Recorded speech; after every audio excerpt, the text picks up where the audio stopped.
Danas smo imali predsjedničke izbore u Srbiji, imali smo drugi krug i danas je građanstvo u Srbiji odlučilo da je novi predsjednik Srbije Tomislav Nikolić. Ja Tomislavu Nikoliću čestitam na pobedi, to je bila fair i zaslužena pobeda i želim mu najbolju sreću u obavljanju ove vrlo teške dužnosti. Sutra će biti novi dan, rekao sam 21. ćemo odlučivati o vladi. Hoćete li biti novi premijer možda?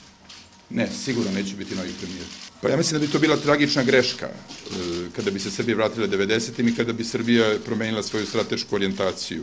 Mislim da je orijentacija prema Evropskoj uniji od egzistencijalne važnosti za Srbiju. To nije pitanje političke filozofije, već pitanje politike mira, politike ekonomskog razvoja.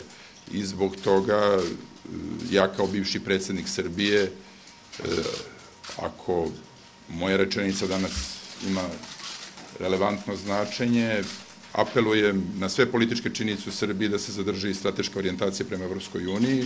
Ona će biti kompleksna, ona će biti složena u vremenu koje je pred nama, jer ćemo imati još najmanje negativne efekte krize godinu dana, ali je potrebno izdržati.